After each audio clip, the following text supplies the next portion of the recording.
12 in-game Hytale images have just leaked, showing a closer look at biomes from the trailer, world customization, and the game director has answered some follow-up questions about last week's new update. These images come from a well-known member of the community, Powerbyte, who discovered a portfolio from an ex-Hytale developer when deeply scouring the internet like a true hyper-obsessed fan. The first set of images, we get to see the entrance to a mini dungeon. I'm trying hard not to say in Zone 2 since zones have now been replaced with regions, so let's just say this is a rocky desert region. The entrance itself is quite concealed, only being noted by some logs and a torch. It might be tough to actually spot this from a distance unless it's nighttime. The next image goes a bit deeper into this now abandoned structure to an underground hallway or chamber. There's some hanging lights, shelves, pots to break, all the things you'd expect from a regular ruined area, and it leads down towards the deepest section. Now, I imagine on launch, a mini dungeon like this would likely have a few hostile mobs around this area, warding off players from journeying further ahead. Perhaps a few basic skeletons or desert mobs in this example.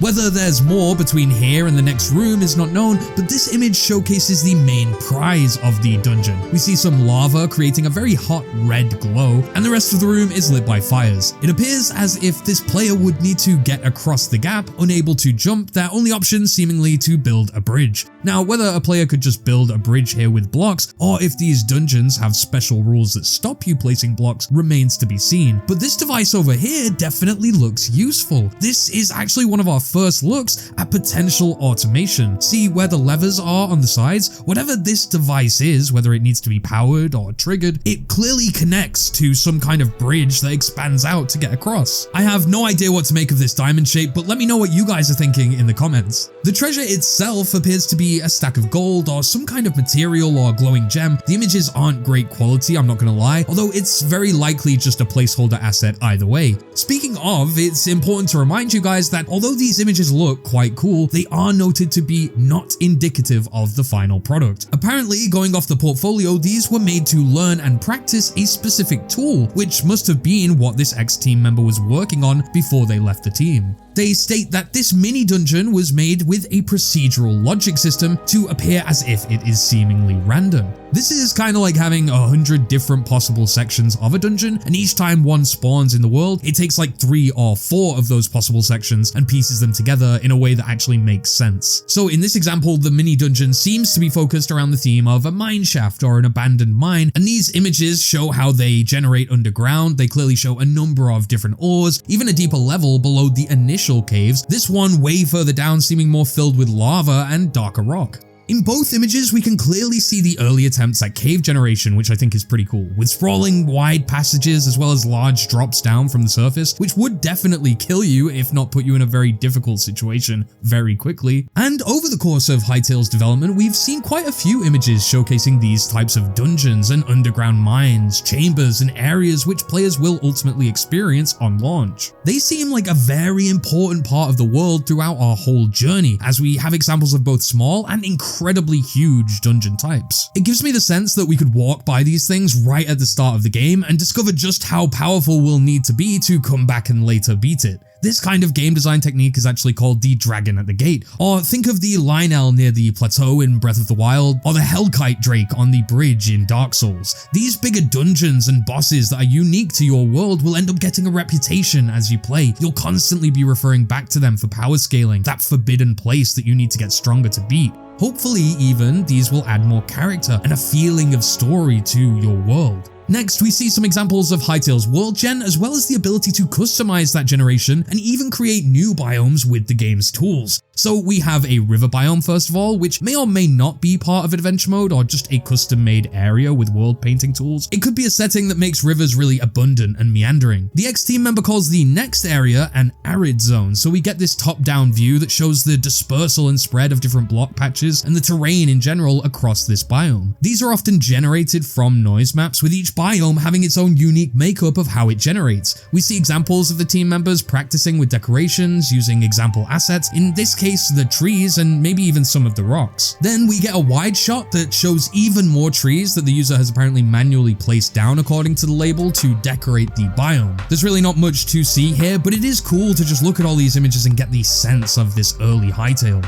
And before we look at the custom biome this person made up, the cosmetics as well, and important updates from Hytale's game director, I really wanted to explain this portfolio even more. You see, this ex-team member notes that these sample biomes were used to learn and practice the tool. Again, it's not indicative of the final product. In fact, at this point when I was looking through this portfolio, I was really eager to discover when these images were taken, and it appears as if not only are these all from the old engine, they are actually from before the trailer. See, while these images were posted in 2023 on this website, the portfolio states they worked at Hypixel Studios from 2015 to 2017, which is an entire year before the trailer released. So that's right, you're seeing some of the earliest screenshots of Hytale gameplay that publicly exist outside of maybe 1 or 2 images that we've seen of the initial prototype. So while these new images aren't exactly going to blow our minds, they are a never before seen insight into the earliest core elements of what Hytale was. They had tools in mind, dungeons, and the biome generation in place. So zooming out, this person really was one of the earliest team members working on Hytale. They had all of this over a year before the actual trailer released, which definitely again discredits many people's theory that the game was just a vertical slice or completely rendered. I mean, it still points to the possibility that the trailer was mostly animated or placeholder, but still they had a lot of substance behind that. This person even worked on a map for the Hypixel Minecraft server, a Mega Walls map called Solace, which is actually pretty dope. Moving to the next images, these are labeled Practice Biome, and it's this insanely cool shot of an Aurora Borealis inspired zone with the water reflecting all of those colors, the light actually bouncing off the surface. The skybox in this image is huge, and we can see the actual scale of everything, from the trees and structures to the whole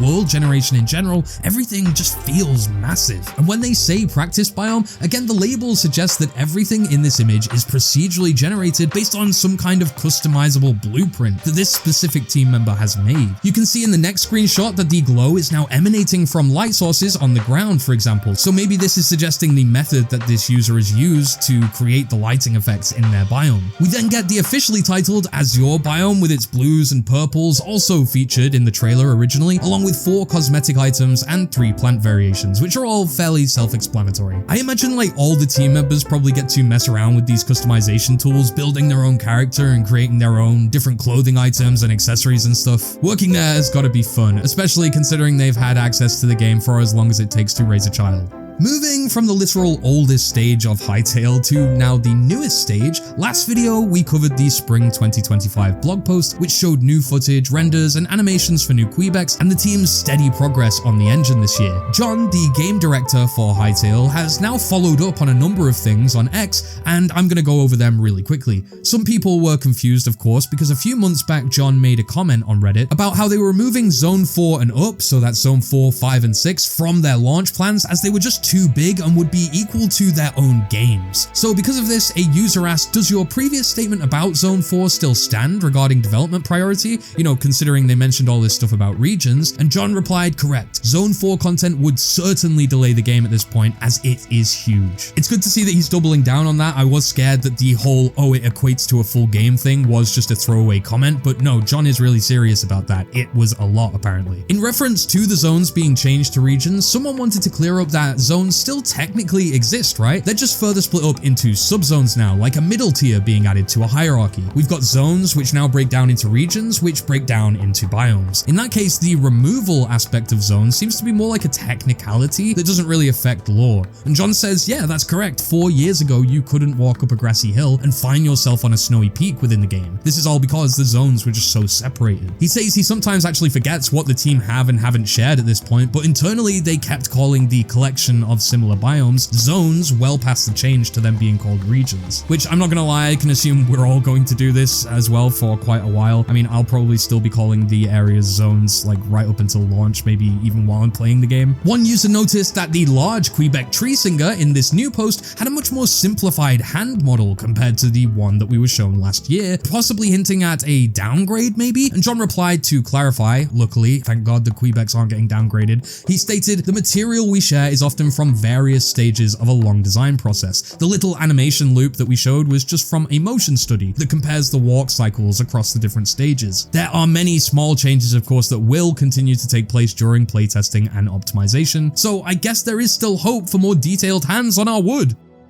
Right, moving on.